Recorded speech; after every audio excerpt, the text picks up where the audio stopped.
Good evening. Welcome to another edition of Keene No Spin. I'm Randy Filiault. I'm Dave Richards. And in the house tonight, today, this afternoon, this morning, depending what time you're watching, Fire Chief Gary Lamoureux, welcome back. Thank you for inviting me. We bring the chief in about once every 6 weeks or so to update us on what's going on. He's not afraid to face the fire. There you go. Yep. It was funny because like 2 weeks in a row we've had guests call like 15 minutes before we go on the air, and for whatever reason they couldn't make it, and it's like, oh no. And this morning, about 20 minutes before the show comes on, I see my cell phone. It's Fire Chief Gary Lamoureux. I'm like, oh no, not again. But he was just messing with me. So anyhow, and we do have big fire news, hopefully in the next week. Yes. So I guess we can start off with that. I think we should. And the new fire station that some people say, geez, we rushed that one along, but most of us know it was going on for about 50 years, ish. Been a long time. Yeah, but come on now, it was only truly looked at for about the last 20. All right, so don't.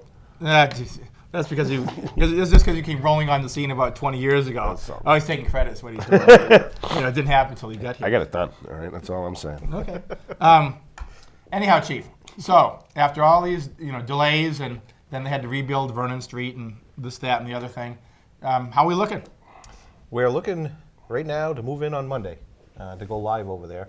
We're in the process now of moving over all our loose goods today and over the weekend. Monday, the big IT switch will come in where the computers and the phones come over. We've got everybody in place ready for that because we know we'll end up having some glitches. That's why we're not moving in on a Friday. Mm-hmm. So we're pretty optimistic that we're going to be in Monday and operating over there. Hopefully Hurricane Sandy will stay away from us for a while. But just a few hours there. Well, talk about getting broken in. Well, I assume you're probably going to have two total setups at some point during the transition. You can never be down, right? So. Well, our process is that we've got redundant systems in both stations right now. We put in a new alerting system, so when we move over there, the alerting system is already active and ready to go. So basically the only time we're going to be down is moving computers from one desk to the other and hooking up. Well, if things fail, in theory, yeah. No, computers never go like that. I mean, it won't go that smooth. But there is an it'll go as advantage smooth as it can. And there is an advantage of location. You're right across the street. Right. So if something failed, of course, Southwest Mutual Aid is still going to stay in the old building, and that's where right. the calls come into. Right. They could always just open the door and yell, "We got a fire!" Yeah, you got radios, right? Hey. Yeah, it's happened before. just yell across the street. So then the news station, and Dave and I are just saying, we got to get down there with the cameras here now. Give people that haven't been in, give them a virtual tour. Yep. I know one of the problems with the old station was, obviously it was made for horses, and some of the trucks just didn't fit. Now, the new station, will all the equipment fit inside? All the equipment will fit. That's what it was designed for. It's not built to expand because the way the master plan is set up for the city of Keene, through the council, we had a strategic plan that we put together, is that looking at response times is really what our trigger is. So we're looking down the road that if our response times are increasing, which means it's tougher to get to the scene quick enough, we'll be looking at a third station somewhere. But I can assure you that's a lot of years away. Well, if we start planning now. Right, and that's what the whole 2062-ish, will be. Yeah, I guess it's my turn today, isn't it? Well, no, a lot of communities have that, right? And just people don't panic because we just mentioned the word third station. Don't think this is like an inevitable thing. It was actually years ago when I was on the council, we were discussing that at that point, doing a bird's eye view of Keene and just determining, where things go. It's a planning process. Well, now, a third station, like Nashua, Manchester, Concord, they all have third, fourth, fifth stations. Basically, you're basically just talking about maybe an engine or an ambulance, something like that, just parked. Right, and right now the process is that it'll be set up for that, but in the event that 10 years down the road, 15 years down the road, we're looking at another station, it's probably going to be more of a fire truck that's set up with ALS. Okay. So they could do anything in the city of Keene. Just like, they call them engine companies, right? You just put one engine somewhere. And we wouldn't be buying another engine for this. Our current fleet would be able to handle that. We'd just move a truck out of the station. So I guess in some aspects, and this is going to be something we're going to be talking about in a few minutes, Pumpkin Festival. During Pumpkin Festival, you virtually have mini stations set up all around the city, right? Just because things are so Right, we have 4 stations. so clustered. So it'd be similar to that. Well, and you talk about the planning, because we do have the station on the west side. Right. So, my thought would probably be, we'll have to see, because it depends on how people move and, where development occurs. That's correct. If response times are affected, then it doesn't just necessarily mean we put a station up at, 350 Marlborough or something. It means, well, if we have more calls, maybe we do something bigger in West Keene. And Right, there are many options, and we border the town of Swansea, which is a large community for square mileage. Not as many population there as Keene, but we also look at, when that occurs, is there any opportunity to maybe build a station together, share the cost, so that they would have use going their way and we'd have use our way. There's all different kinds of options. We have to look at all those, but I can assure you it's a long ways down the road. Let's put it this way. The next chief will be worrying about that. Probably the next 2 chiefs. Speaking of chiefs, I know you were offered and accepted the position of assistant city manager. That's correct. Congratulations to that, or be careful what you wish for, it might come true. With that, I guess, talk to us a little bit. What are some of the responsibilities that have been kind of dropped down onto you that have increased your workload? Well, I think one of the things you have to look at is the City of Keene department heads. With some of the divisions shrinking because of attrition and that type of thing, and being able to collect some of that money so that we can continue on to provide the same services that we have, all the department heads have actually, matter of fact, not just department heads, all the way down through the process, all of these people have started to pick up other responsibilities just to keep the service levels where they are. When you look around the city, I'm amazed that the staffing that we have in the City of Keene that have the dedication to want to take care of these things for the community, and it's just amazing. As far as the assistant city manager goes, I've already been assisting, all the departments heads have already been assisting in picking up other projects. So it's really not going to be much of a difference as far as picking up meetings and those types of things. It's more of being able to oversee the community portfolio, and that's really what my new job is to be able to help other agencies within my the community services portfolio is really what I'm. So you're saying it's a good fit? It is, because the community services is what I was in the past. They did move Bill Prokop from community to admin after Martha had left. So it's a good fit for us, because it's all the people I work with. It's the police department, it's public works, not public works, Parks and Rec, human services. Those are the people that provide service to the community, and it works well. I guess kind of similar to when you coordinate for like a pumpkin fest, right? I mean, you're already working with all these other agencies anyhow. Right. It's hard for me to sit here and say that, I'm going to, the assistant city manager's positions are there because they've got to manage those situations. We have such good people in here. We all work together. And that's not the same in other communities. We're lucky here. Well, I say luck. It's been built this way. Right. The city manager has built the people that he has in his staff. So I can ask anybody to do anything, and they'll assist. And the same vice versa. I'm going to be a wiseacre. So next time, could you ask the Public Works Department to put bids out sooner so that roads could be completed? No, I shouldn't have said that. Ooh. Around the Zinger. I'm sorry. But you did say nothing to do with Public Works. Now, Public Works Department, this project got moved up to try and coordinate with the fire department. So, in all fairness, I think it was more of them getting. They kind of got their schedule squished. Yeah. So there wasn't a whole lot we could do with that. I'm joking. At the end of the day, I just it's going wanted to to be clarify beautiful. But I did have an issue on council with that. It has nothing to do with the fire chief. But as a matter of course, how we bid projects, I think, we've got to get them out sooner, and we've got to get them out in a bundle. And that's not the fire station, which, is still under budget. We're not over. We're not, okay, that's a win. That's a win. We still got a few things that we're going to have to discuss at the end of the project as to what we own and what the construction company owns. But basically right now, things are going well as far as the financial side. Yep. That's good. On time and on budget, that's all you can ask for. That's right. I mean, you think about so many communities, what do you read? not on time, No, not on budget, cost overruns, who's going to pay it, lawsuits. Yeah. No, You know? look. It's going to be fabulous. It's long overdue. Long overdue. This should serve us for 50 or 100 years.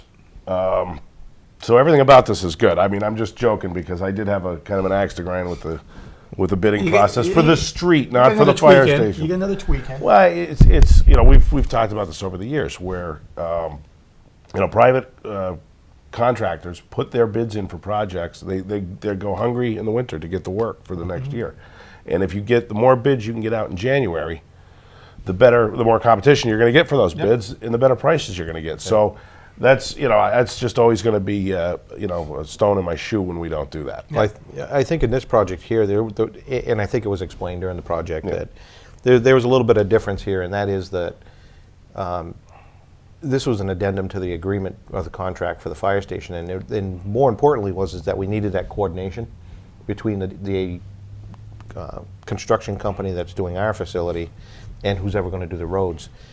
As you're aware, we had to change all of our elevations again once the road work came in. So that coordination as to who was doing what when, so we didn't have to do the work twice, actually probably saved us money in the long run. So that was the intent of that. I don't think it's typical for the city to do this. It isn't. And I think they took your point was that we understand why we're doing it right now. Not that you agree with it, but it's worked out so far, and I don't think that's going to be a typical project like that. Well, it isn't typical. I mean, we usually get the bids out in time, and but it's just it's such a big project. We can tell this is still a thorn in your side. It is. Well, we've all had those who've been on council. It's poking me. Thorns, it is. those thorns that you sit down and you can still kind of feel that burr. Well, with Vernon Street particularly, because it's really just a screwy street. I mean, the elevations, the slopes. I mean, it's really a problem on many levels. I mean. Yeah. So it was a complex issue. I won't deny that. I just think that it should have gone differently. Could have gone a little differently, and I voiced that on council. So And I think that's what you're here for. I mean, as a city councilor, you keep us in line, and you keep us tuned up to where we need to be. So. And I'm just here to keep everybody in line Right. because I don't have a vote. But I think that's what the city councils are there for, and we work well together with you guys. And sometimes we all don't agree, but we all understand what the project Okay, is. well, now that we get Dave's bird out of the way. we can move along now. Speaking of the station, and I want to talk about Pumpkin Fest too, but Chief's only going to be here for another 15 minutes. He has this job he's got to do or Yeah, whatever. apparently. Speaking about the station, now Vernon Street's one way now, but the trucks will still be exiting the other way, coming out into Washington Street. Still. Actually, the way Vernon Street is set up is it's a one-way, two-way situation. One side. Basically, the way it's set up is that coming in off from Washington Street, you're coming in one way there, and it's Right. two-way from Elm Street over back towards Washington Street. Oh, okay. The actual one-way policy goes to the edge of our ramp. So when we come out of our fire station, we can go either way. Okay. Because the stop, that access road coming out of the back of the fire station? Yep. From the bank, that's the cutoff point. Coming out of there, you must turn left. Okay. So anybody coming out of the apron can go either way. Well, see, I was concerned that you'd get pulled over going wrong, down a one-way street the wrong way, and then you'd get delayed. We've got a lot of traffic on the street right now because a lot of people are excited about this new building. Sure. And it's amazing how much people are asking for, which I want to clear up today, for the open houses and those types of things. We are having an open house, but because of the situation and the weather that's coming up, we want to get in there and get a soft move. Right. So we're going to do the soft move, get in there, and then we're going to have an open house for the public to come in and give us a little bit of time to get things set up where we need to. Yeah, Monday and Tuesday has the potential to be a little busy. Yeah. Well, a new fire station is an exciting thing. I mean, it's a real community. What's it been, 120 years? Yeah, but it's since the last one was built. I mean, I walk by it or drive by it every time. My son will point. Oh, look, they got that done, Dad. I'm doing the same thing. So now we make it a point to circle by and see how close we are. I mean, I can imagine a lot of people are doing that. Yeah. I mean, we're all eager to see this. It's open. really it's exciting. The community backed us on this. The council backed us, and everybody is excited about this building. It's really a good project for the entire I think the community takes pride. Yeah. In a building. Well, it's New England. They also recognize the need. When you get out there, pitch the case ahead of time, and say, the old station was built in 1880 for horses. They had trucks like this on it, and it was built. I mean, you're saying, look, we're cheap New Englanders, but even we have to break out the little penny purse once in a while and realize that that just can't keep going anymore. Well, if you do it, get 100 years out of it, you get your money's worth. You absolutely did. And by the Yankee traditions that we have here, we save money doing it. Right. Because it was going to cost more money if we built it 5 years ago. Yep. Yeah, we lucky because of the bad economy. Right. Well, and other things, Chief, and I want to talk a little bit about Pumpkin Fest here in a few minutes, Sure. but as we kind of wind things down. But I bumped into a few of you guys last night. They're out in the town, and I'm out with their wives, and I happened to bump into a couple of them, was talking to them. And, God, I think it was like 6 or 7 years ago now that I was a call firefighter. Time goes by fast. It's scary because I'm looking at it. I'm thinking 2 or 3 years, 4 years, 5 years. No, sorry, oh it's my 10. God, But they were even mentioning. They said, "Geez, Randy, even since the time that I was there, they said it's just gotten way busier." Yeah. They said because I know I would do some overnights, and you might get a run or two overnight. I mean, you never slept the whole night because you'd always get 1 or 2. But they just said now the overnights. If you're thinking about the firefighter sleeping overnight, they said that's done. They said if you're on the overnight shift, you pretty much you might relax a little bit for a few minutes, but they said it's inevitable. You're going to run at night just like you do in the day. That's right. Yeah, and so you've seen that change over the years. That change has been coming for quite a few years. When you look at, we're doing 4,000 calls a year. And if you look at that, that's about 11 calls a day. Mm-hmm. And if you only do 2 during the daytime, somebody's got to make up the other 9. Yep. And that's what happens. The night shifts, the activity that goes on in the city of Keene at night has increased tremendously. And it's not just Keene State College. Does it quiet down a little bit when they're out of session? Yeah, because you have people going home and you don't have as many people in the outskirts of the Keene State area. But it's not all Keene State.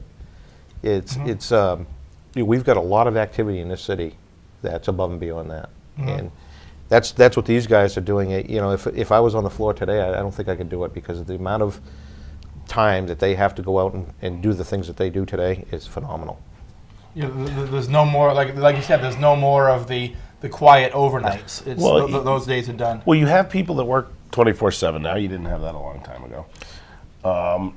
You have a bigger concern for people now that I think you didn't have a long time ago.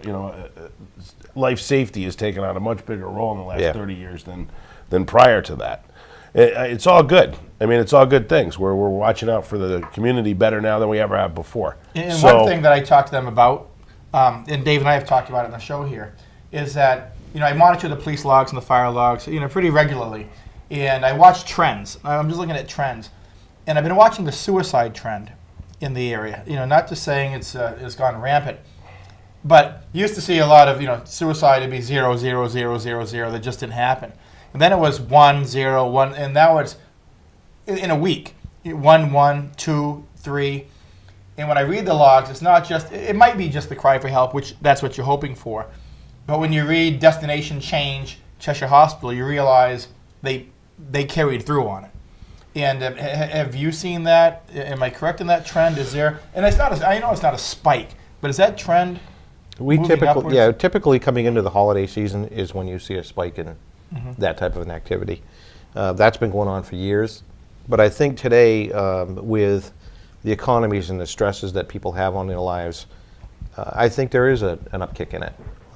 It's not just so much during the holiday season any longer. It's steady throughout the year, and during the holidays we still see an upkick. But that is a typical thing that does occur during that time period. And you talk about stress. It's stressful on the firefighters also. Yeah. You go to these scenes. It's not like you go there, all done, go back home, wife and kids. It stays with you. I mean, I only the time I was on the department, I only went to one. It doesn't go away. No. That's the more that the firefighter sees, the more that they have to deal with, the less time that we have them to work for the city of Keene. And that's what people have to understand. They've changed the laws for retirement. They're expecting the guys to work now 50 years and 25 years of service. I know it doesn't sound like a lot, but when you're in that situation, when you're taking in that, in the stresses that it puts on you mentally and physically, what it does to your families, it's very difficult for me to understand why they would switch that. This is a young person's game today. It's not, you don't see the people working 40 years any longer on the floor. You're seeing people that need to retire at 20 and 25 years because they've had it. You know, there's no more left. Yeah. And that's what you're seeing that trend across the state of New Hampshire. Now you're seeing it across nationally. Yeah, it's and like I said, I was talking to a couple of the guys last night, and they were talking how the late nights have changed, and they did say, you know, and it might have to do with the economy, but you know, assaults, you know, more the violent crimes are up. Domestic violence. Not just your heart attacks and your medical emergencies. They said that the spike they've noticed of is the violent crimes. Yeah, nationally, they just had a thing on TV that nationally domestic violence homicides are way up. And those people who are involved in a domestic violence homicide, they found that they had past history with domestic violence. Yeah. So it's a trend that it doesn't stop. Yeah. It just usually increases. Well, and it's probably magnified by the economy.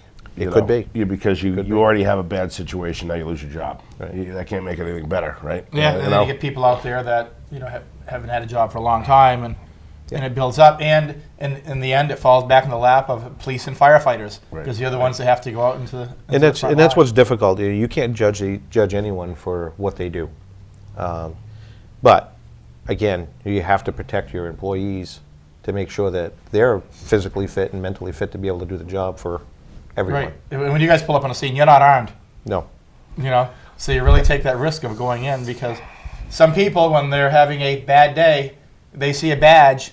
Right. It's a badge. They don't care whose badge it is. Yeah, we have policies in places where we work well with the police department, that if we're going to a situation like that, where there could be violence or there could be that potential, police department go in first and clear the scene. And then we stage until they give us the okay to come in. Yep. Right. And that works really well. Well, since we have to let you go in about 7 minutes here, one thing I wanted to talk about is kind of wrapping up this year's Pumpkin Fest. Now, I was down the Pumpkin Fest very early in the morning, taking my dog for a walk before things got too crazy, and I bumped into the chief down there. And even though it didn't seem like it was busy, you were very busy. I was talking to the chief. I'm like, all of a sudden things are popping up that I see you're looking at your map. It's like, what are you doing? So did you have many of those? People like popping up tents and things that weren't Every supposed year, to be there? every year we have that opportunity for people to come in and Ad-lib? think that they could set up wherever they'd like to. We set up the downtown area. Believe it or not, there's a science to it. And for the safety of everybody involved, we don't want a lot of vendors on Main Street. That's what we saw that day, was a couple of people popping up here and there. Moving the food vendors down onto Gilbo and off Main Street was a huge safety improvement. However, if you get down into the Gilbo Ave area, those of you who were there, because I couldn't go there, the reports I got that it was still overcrowded in that area as far as trying to get through. On the Gilbo Ave area? Yeah, so we're still going to work on trying to adjust that area down there, whether we've got to spread it out. Those are the types of things we're going to look at. I think so, because we were down, and over last year, and how Main Street had been kind of cleared for pedestrian traffic last year, and made a great difference, and Right. it really could move better. I noticed by mid-afternoon, you couldn't move that much better. It was getting pretty packed. Well, of course, you had the national TV exposure this year. You had perfect weather. We had more pumpkins. Yeah. The pumpkins were spread out a little bit more, but there was a lot of them. Yeah. Yeah. Last year we had 16,000 pumpkins. This year we had 29,000. Now, So yeah, you got to find a place for them. It was definitely a lot bigger crowd, and the crowd was there a lot earlier. Right. Now, in terms of what you have to go through late, and I know during the day obviously it's busy and hectic and lost kids and things like that, but then you get unfortunately that element every year, and that a couple of particular neighborhoods that aren't there to behave to begin with. Right. This year compared to past years, was it the same? Was it a little rowdier? How was the late night antics for you Well, guys? from what I've received from the police department, from Chief Miola, is that their group has done a good job by trying to eliminate some of the problems in advance. So during the daytime, they put police officers down in those areas that we've had difficulty in the past. So that presence helps. Right. There were a couple of parties that were close to being on the edge, where they were a little nervous about. But nice. I thought the sprinkler system was going on. But what they've done is Keene State College this year, they have a new person down there, and forgive me, I can't remember her last name, but her first name is Jessica. And she has got a lot of energy. And she's the one that set up for the Pumpkin Fest Derby, got the teams together. Right, the cleanup. Right. They also have asked, if you're going to have a party, register with us in the police department so we know what's going on, we know where they are. And those responsible people were doing a good job with their parties. We're not trying to eliminate them. We're just trying to make them so that they're responsible. Yeah, we were all in our 20s once. Yeah. Well, some of us longer ago than others. So they have done every year we improve that process. Yeah. However, because we have more police officers in the area or we have an extended time, we still get the same amount of arrests. Right. Yeah, I was gonna hit on that. I don't know that actual arrest number means anything, year over year, because it could mean that the police are just getting Proactive. more. Yeah, they're gonna be a lot more proactive. Right. So, did you hear anything about like Ward 1 and Ward 2? Because it calmed down a lot last year. How do we look this year? Well, last year was a phenomenon somehow. 2 years ago, the east side of town was mobbed. Yeah. Last year, it was hardly anything on the east side of town. This year, we did have some spillover that went over into the typical areas, the Grove, Willow Street here. Is it Willow? Yeah, Willow. Willow, yeah. Those areas where we do have some activity there. But all in all, again, I think things went rather well. Could it be better? Absolutely. Are we nervous every year? Yes. Yeah. Because we don't know what to expect. Year to year it changes. So how do you plan for those things? Yep. Well, learn from the year before. It seems like That's it's right. working pretty well for us. I mean, We just keep improving every year. And we are. I mean, there's no question that year over year it's getting, the traffic's getting better, how you move around, the after parties are getting better. So, we're becoming experts, I would assume, at large crowd management and. Yeah, it doesn't take much. In emergency services, one small thing can turn into a really huge thing. So, the event itself, downtown in the footprint, typically runs really well. A little plug for Let It Shine. That they work hard. There was a core group that really worked very hard all day long. Not only all day, all year, all day long. That day, there still needs to be more volunteers. They still need more volunteers to help. The Pumpkin Dump Derby, I think in the concept went well. There were certain areas where it worked really well. There was no pumpkin carnage at all. There were other areas that we couldn't get to. Pumpkin carnage. Pumpkin carnage. You heard it here. Yeah. So that's where we are. Yeah, and I thought that was a really good idea. Having that cleanup after. Yeah. And that whole focus on get everybody out of the footprint of downtown Keene, and then the police and yourselves concentrate on some of the revelers that get a little bit out of hand. And everybody behaved this year as far as downtown. We asked them to, actually this year we didn't even really have to ask them to move. They all came up off the sidewalks. They allowed them to have their space to do their derby. Yeah. And then afterwards it was kind of like everybody left. So that's the perfect storm. Yeah. Well, I was looking at the police log from last week that your secretary so diligently emails over to me every week. Police department or fire? Fire. There Sorry, you I get police too. Police, fire. Fire Department. Oh, I thought we had the police chief on today. Darn. No, anyhow. So last week, and this goes to Pumpkin Fest midnight, so it doesn't count Sunday, which you had a lot of runs early Sunday morning. But basically, had 95 calls last week, and it kept you busy. 72 of them were for ambulance runs. Only three for motor vehicle accidents. I was looking at the whole log for motor vehicle accidents last week. People must have learned how to drive last week for some reason because the accident rate was way down. But 2 more kitchen fires, and it seems like people are really trying to burn their houses down, but you guys get there just too fast. I just see a lot of kitchen fires. But speaking of fires, I guess the one that's going to be coming up now that you start paying attention to is the old chimney fires again, right? Yeah. Again, with the economy being where it is and people not wanting to burn oil. Because of the cost, we do have people that illegally put in stoves and that type of thing. I will tell you that the pellet stove phase that's going on, or craze that's going on today, the pellet stove, the way they're set up, you don't have the chimney fires that you have with regular wood. Is that right? Yeah. Pellet stoves are better. Because most of them are a direct vent, and they use as much as the heat as they can to keep in the building, not put it out the pipe. So it's really working out well with the pellet stoves. But even with the pellet stoves, they have to be installed by a They have to be certified installed or- properly, and they have to be cleaned so that you don't have an issue. So that type of year is coming where you, Yep. where you find out somebody put in a wood stove and they did it themselves and oops, Yep. that didn't work.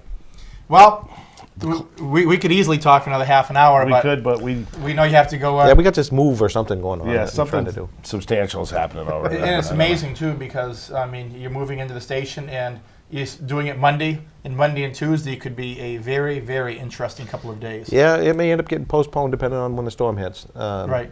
Although looking at the storm so far, it's looking like it's going to turn left in the Jersey, New York area. Yeah, they need a good clean out so, down there anyhow. They need a little washing. Slow it down a little is the. Yeah, well, what we would get is the east side of the storm, so we'd get some rain. Right. But the further north that storm tracks means we get higher winds, more rain, more power outages, that type of thing. Right. The sooner it cuts in south of us, the better for us. Right. And we're in constant communication with the projects, Surrey and Otterbrook. They're a great group up there, and they are unbelievably expert on how to handle that water supply up there. Sometimes it looks like they're releasing too much water, but there's a science to that also. Yeah. And they do a great job. We do live in a valley. Yeah. Water runs downhill. Yeah, with dams aimed at us. Well, Chief, we'll get you out of here because Dave and I Great. could talk for Yep. easily another half an hour. Thank you. But about 5 or 6 weeks, we'll get you back and we'll just update on the goings on. We should probably bring the cameras over, do a little tour, and then. Yeah, we have to you know, do that. We got to talk to Lee after the Yeah. show. And By get then our we should have cameras broken over something. So Right. there. Okay, we're gonna send the chief on his way Thank now. you, Chief. Thank You're you. welcome every Yep, time. you gotta go earn the paycheck again. And we'll do the. You know, and our production team, 10 or 15 of them are coming out right now to adjust they're the cameras. moving the lights and the Look at cameras, that, and huh? Yep. Okay, camera A, B, C, D. we're good. Or all one of them. All right. Anyhow, okay. So let's start babbling about other Other things ones. for the next 25 minutes or so. We kind of alluded to or left off with the chief with Pumpkin Fest, and I do have to give kudos to Ruth Sterling and all of the volunteers. Yeah, Did a phenomenal job. Well, they really brought it back to life. oh yeah, the energy you know, level was through the roof. Luca, they really it's. And it was getting a little tired, and I don't blame anybody because after years and years, how do you keep something exciting? And Jeez, Ruth, I get tired year after year Yeah, just right. doing nothing. but they really brought it back, and nice job. we'll wait to see, I guess, on Halloween and watch the TV show, and Yeah. so that'll all be exciting. Well, I was heard, and of course, it is Pumpkin Wars, and that generated the energy. Yeah. But when the thing is, oh, we lost, well, we didn't lose. Okay. No. They probably got more pumpkins than we did. Okay. But I still say the festival that we have here is just superior to any of the others in the country, because the ones that have competed with us over the years, it's just been a matter of like the one in Boston that Right. year. Dump a few truckloads of pumpkins in Boston Common and see if we can beat the number. Right. But it had nothing to do with having a great festival. Right. A Now, community spirit, the downtown shopping, everything, and all the all the charitable organizations that set up the food sales and Absolutely. stuff so that they can fund their next Oh, year. that's huge. I mean, it's not the same when you go to the other places. No, and I know the one in Illinois is a little bit more similar to Keene, although it is a suburb of Chicago, so go figure.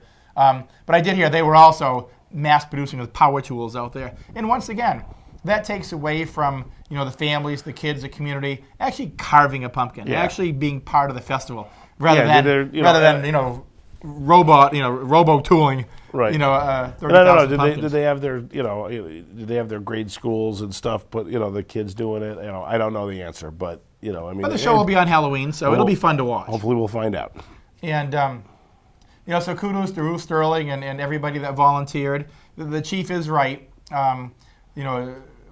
We volunteered some, but I think next year, I'll probably volunteer the whole day, because you looked around and when that crowd came in, they were running their tails off. It was unbelievable, the downtown. I mean, it was like this. And Early. We're early. Early. And where last year, you could. And last year you really could move up and down. I think they did a great job of keeping the traffic, changing the traffic patterns of how people walk.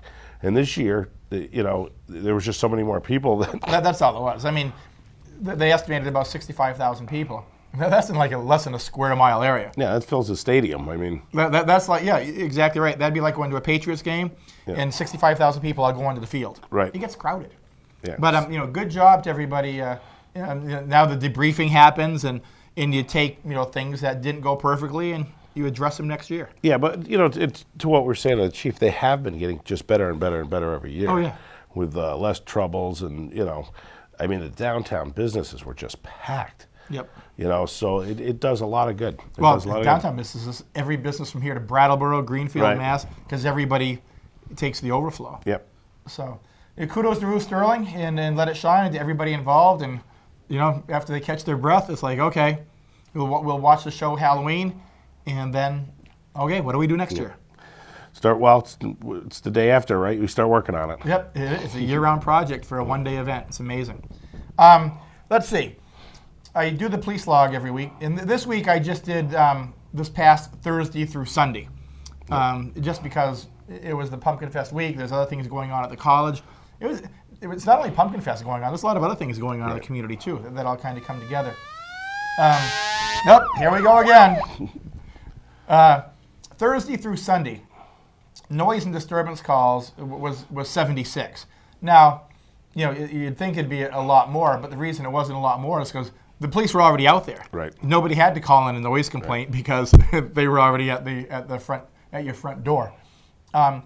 Alcohol arrests through the 4 days. I had down 134. Could have been a little bit higher because sometimes it's combined with other things. Right. Drug arrests, and that didn't spike at all. That was 9 for the 4 days. Yeah. So I mean, it was mostly just from what I read, marijuana arrests, and that's pretty much it. There were 4 DWIs, and 3 of them happened on Sunday. It was like, okay. Well, is that after midnight on Saturday? Yeah, it was after midnight because Sunday starts from midnight on. Right, So, so- could have been revelers, whatever. But you shouldn't have done that. Call a cab. Criminal mischief was up, and it was up to 14. Most of those happened after midnight on Sunday. That can be anything. It can be from a smashed pumpkin to, and I know they had one incident where a pumpkin went through a window. But overall, when you look at terms of things, it was phenomenally well behaved. Yep. Assaults and domestics through the 4-day was 7. That's no spike at all. Suspicious persons 13. Yep. Randy in your backyard. Yep, that was Dave and I cutting shortcuts through the Pumpkin Fest. Assisting the fire was 9. One thing I talked to Chief about too is some of these happened Sunday after midnight. But most of the assistant fire, they had a couple of small incidents. They had a couple of ambulance runs that they assisted on, but that didn't spike either. Motor vehicle accidents for the 4 days was only 7, which was way down. Yeah. So I guess with the crowds, people just drove better. Yep. Sometimes that happens. The suicide attempts, just Saturday and Sunday, there was 5, and that's what I talked to the chief about a little bit. Yeah. And unfortunately, a couple of these happened. It wasn't just a call. They went through with it, and that's a trend that I mentioned. We've talked about a few weeks on here. In a couple of weeks, we are having somebody from the Samaritans come on, because that's a trend that you don't want to see in any community. But people they think they're at the bottom of the barrel. They think that's it, and that's unfortunate. Well, if we get someone from the Samaritans, maybe we can, get the word out there on what to look for. And when you see somebody in that kind of state, how to help them, what they need to do. Exactly. So all in all, obviously the alcohol arrests were up, virtually all of them for open container, because they're, that whole, the Blake Street, Davis Street, that area, just, they were walking around, crossing the street from one party to the next with a cup in your hand. And as Dave and I witnessed, you think nobody's watching you. But they are. Like that young guy with that Red Sox hat that's on backwards. Yeah. You think he's another college kid or a college-age kid. He's not. He's just a young cop that's watching you. And so you get to ride around in the van of shame. The van of shame. Yep. The Sheriff's Department van of shame with your head pressed against the window going, Mom, Dad, I get some bad news. One thing that I was listening to was that, and we talk about college kids. Now, a lot of the arrests that they had was that age group, but most of them, actually a very high percentage of them, were not Keene State students. Yeah. So we definitely want to separate that. We say, well, it was college kids. Now a lot of it, they might be that age group coming back, into Keene, and they go down there because they know that's where the young people are. Yeah, and it's local people, There's a local young lot people. of local young people too, folks, that congregate to that area because they kind of know that's the after parties. Yeah. So let's be straight with that. That even though it's college age kids, the facts show that most of the arrests were not college students. They were local or kids coming in from out of town that are no longer college students. So, but nonetheless, even with that said, the arrests mainly were they weren't out of hand. There was just a lot of them, and they had an open container, and you're going to jail for it. Yep. But my bonehead of the week, and I'm not going to give his last name, is a young man from Antrim, New Hampshire. First name's Eric. It was on Thursday night, so this was before the Pumpkin Festival. Managed to get arrested twice in 2 hours. He got arrested for drug possession at 1 a.m., got released, and managed to get himself arrested again at 3 a.m. for alcohol possession. And then he got PC'd and off he went to off to jail. Yeah, that's working at it. Yeah, that's trying to accomplish something. It's like, Eric, great job. Didn't do it right the first This time. time. You got it done the second Get time. right back up to bat. Yeah. Yeah, Mom, Dad, I didn't get it right the first time. Yeah, I need to be bailed out the second time. Must be proud of you, Eric. Yeah. Won't give you last name. We'll save you on that one, but you get the bonehead of the week. But overall, Pumpkin Fest I thought was very successful. I really do. And I know some people in Keene, don't like the crowd and everything. It's one day, brings a lot of revenue in. Tell you, the state of New Hampshire loves it. Yeah, right. Yeah, believe me, their coffers up there. They make out on us pretty good for the Pumpkin Fest. They make out huge. So anyhow, that is it with Pumpkin Fest. I'm sure we'll talk about it a little bit at some point. Maybe we'll get Ruth Sterling back on when she hasn't managed to rest up a little bit, and because believe me, she was exhausted. Yep. And but anyhow, there are other things going on. It's hard to believe that October's almost over. Just stunned to think we're almost into November. Council's picking back up. We're getting some stuff. We had a couple hot issues on planning this week that were, I'll go over the rules of order, and I'll try to do it quick and painless because it can be painful. Yeah, it can be tedious. Yeah, when the city goes into what's called non-public session, and that can be land matters or litigation or zoning, typically, you have the full council, 15 people, and if we go in, we all go in and we talk about whatever. Right. And you have the 3 subcommittees, and if any one of those has to go in, the way it's been set up is that subcommittee and any counselors that are in the room go into the meeting. Right. And under the right to know laws, the city attorney is advising us that we shouldn't do that. We should change that practice because if more than 8 counselors in a subcommittee go in, you've essentially created a quorum. And you have a city council meeting, right? Which wasn't noticed, which may not have the city manager there, and there's other rules that go along with a full council meeting. It's no question. It's a gray area. But one thing I have to agree with you on that, Dave. Over the years, when the city Keene hires great city attorneys, we've done phenomenally well having superior city attorneys. When the city attorney recommends something to the council, you listen. You listen. You don't say, I'm going to play lawyer today and disagree. You listen to your city attorney. It keeps you out of court. It does.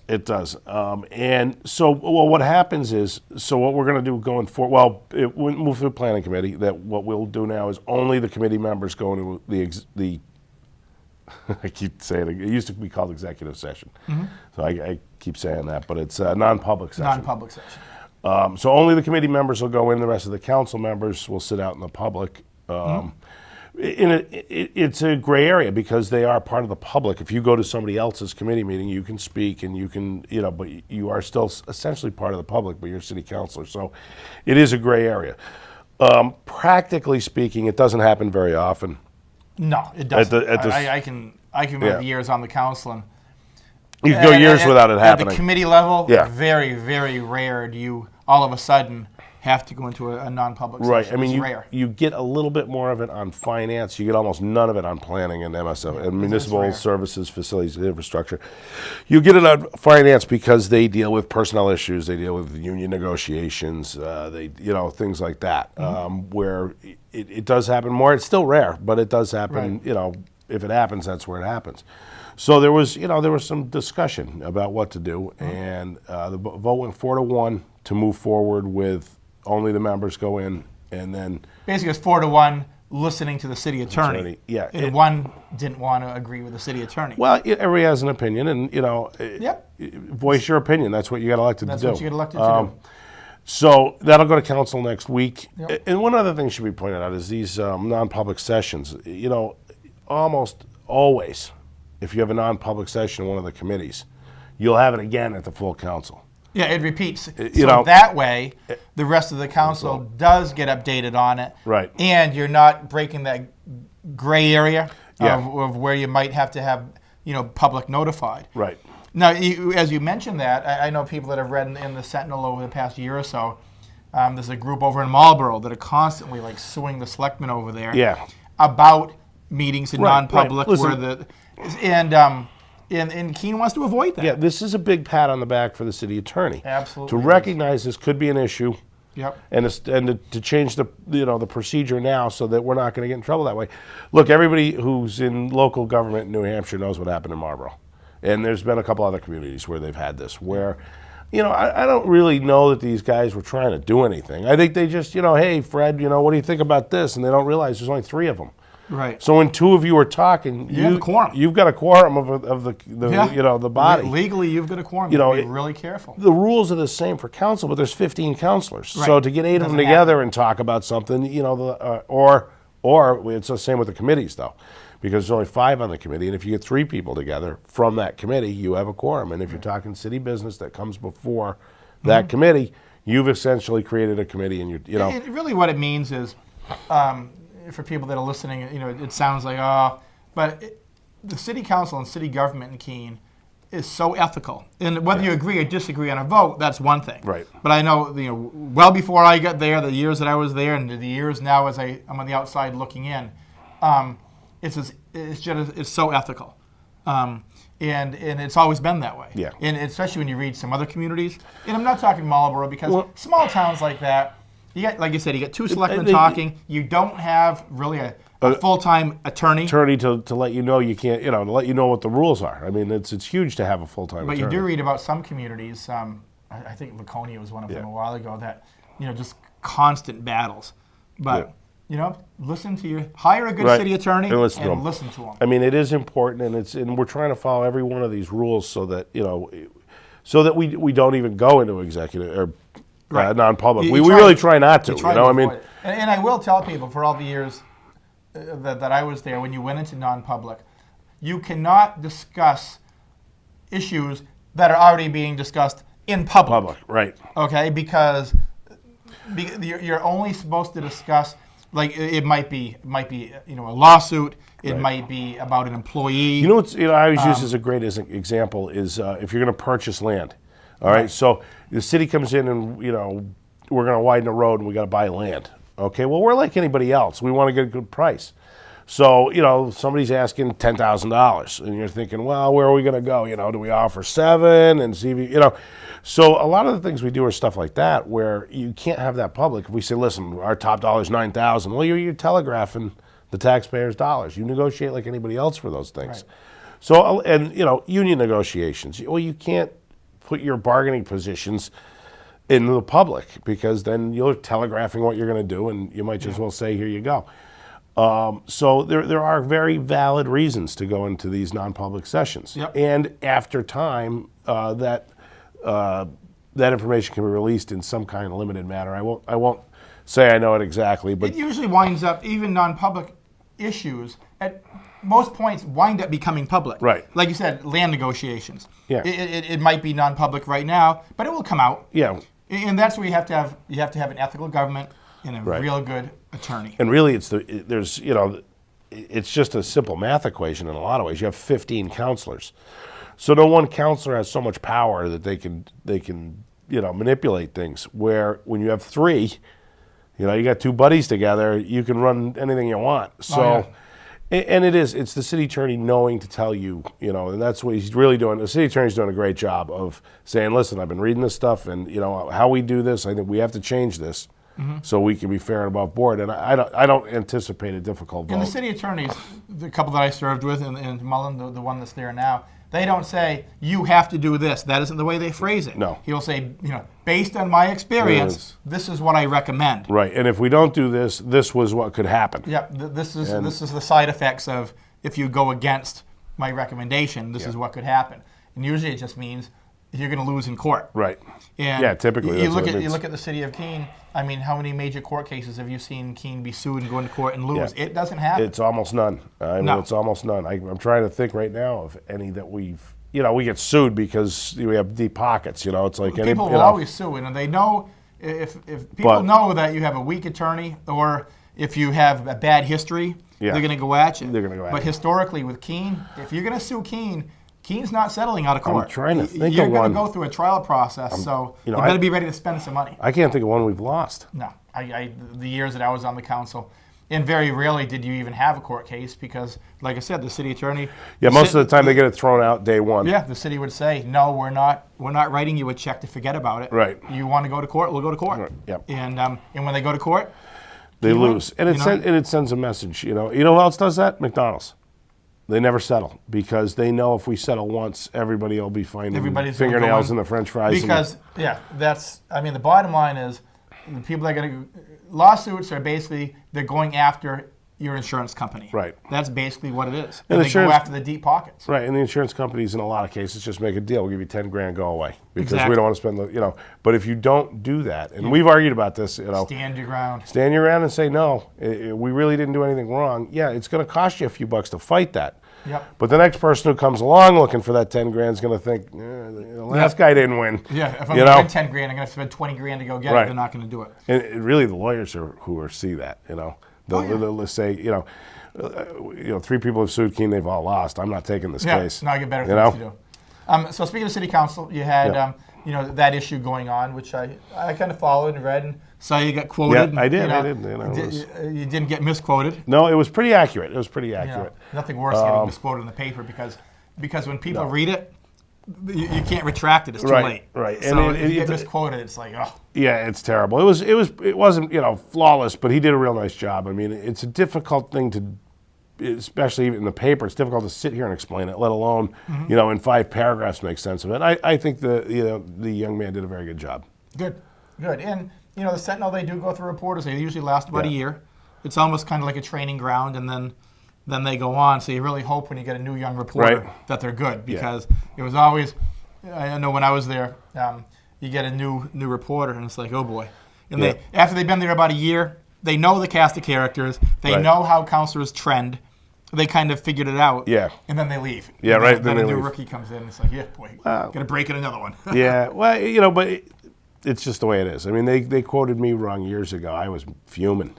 It's not fun because, they got me exactly on the front page, exactly opposite of how I voted, and I'm like, this is going out to everybody. You're telling everybody this is exactly what I don't stand for. Yeah, then the correction winds up on page 7 in the bottom left-hand corner. Yeah, underneath the advertisement for the funeral home, and nobody's Yeah, it's like it's too late. Yeah. So the Sentinel for the most part gets it right, but once in a while. When they get you wrong, it hurts. Yep. Oh, one of the other things we did vote on Wednesday night was if you're going to submit paperwork to the city, it's usually the deadline is Tuesday at 5. I think it was 5:30 actually, or 5 or 5:30. It's now 4 o'clock. If you want to get into the next council cycle, the next committee cycles, and things of that nature, the next public hearing, if you want your letter, put into that, it's Tuesday at 4 o'clock. That's really, it's 2 things. It's to recognize that we've shortened the hours at the city clerk's office because of budget constraints, and it gives them just a little bit more time to process stuff. They only have a couple days to do it. So, if it's small issues, they don't get anything. Big issues, they might get a lot of letters, and they got to get them all in the agendized, and it's a lot of work for them. So 4 o'clock Tuesday, after get your that, stuff in. or call him. Right. No, I can't do anything. If they, you can call me. If it's after Just 4, call him and bug him they anytime. won't put my stuff in after We'll 4. put a So cell phone across the screen here. Got a few minutes left here. The city clerk's office, speaking of that, very busy with the elections coming up. Yep. And still a really gray area about this whole, the voter ID thing. Yep. Which is like, my opinion is, like, if you're going to do a voter ID and you got to have the ID, it's not this isn't one of those issues that I'd fall on the sword on. It's like, okay, whatever. But not this year. Just say, okay, next federal election, you got to have the ID. the game's being played. We know what the game is. This is suppressed voter turnout. It is, and it's really disgusting. I mean, I don't know what other word to use. It's just disgusting. Who does it disenfranchise? Minorities. It's not even. They're not even hiding it. That's Look, clear. I don't know that I'm against voter ID, but it has to be free. Okay, it has to be free. Otherwise, it's a poll tax. We're going back to a poll tax, and if you have to go get documents and have them printed, that costs money. Mm-hmm. So whatever system you come up with to come up with a voter ID, I'm all right with, as long as it's free and it's easy. Yep. One way that I would think to do it is like, okay, this year you have your election. Person comes in, they don't have an ID or whatever. Yeah. Okay, you don't have it. We're going to be doing this in 4 years or in 2 years. Right. So over here, we've set up a photo booth. Right. So, okay, you don't have your ID this year, but after you're done voting, please go over here at your option to get a free photo taken, because in 2 years, this is going to be the requirement. Or even if you can't do it at the polls because they're so busy, give them a card saying you come to the city clerk's office, Monday to Friday, 2 to 4 p.m., and we'll take pictures for voters. But the last thing you want to do is suppress any voter turnout. You don't want to suppress anybody from voting. You want to make it as easy as you can. Yeah. I know, at least not in Keene, the voter fraud just hasn't happened. No. Whoa. There is no voter fraud. Let's just start with that, because since 1980, there's been 10 actual cases of voter fraud in the entire country. And that's it's like 380 million votes cast. And if you wrote a percentage to incomes, or percentage to votes, it'd be 0.000000008. Yeah. It doesn't exist. It'd have no bearing on an election. But suppressing people, now that has a bearing on an election. Geez, feel a trend here? Yeah. So that's what it's all about. We've got a minute left to go. So actually, I was talking to the city clerk, and they asked me if I would volunteer, and I'm actually going to be at Ward 2 at the rec center on election day, I think from 4 to 7. Ward 3, 4 to 7. Yeah, I got to get a little bit of training, and it's going to be about the voter ID and how it's going to work. So if you're going to be voting on Ward 2 at the rec center from 4 to 7, I'll be down there, and I'm probably going to take some heat from some people, because you're going to be the representative saying these are the rules. Yeah. Well, whether I agree with them or not, I'll be explaining them to voters coming in. Right, and to anyone listening, understand these are the rules. It is what it is. There's no game playing with elections. This is what has to happen, and that's it. Thank God election's a week from Tuesday, not this Tuesday. With the rains coming in, that wouldn't have been good. Talk about voter suppression. Would have been a conspiracy theory. Yeah. So anyhow, looks like we're about 8 seconds away. So everybody have a great week. We will see you next week. Yep. And have a great weekend. Thank you. Be good. Good night. Amen.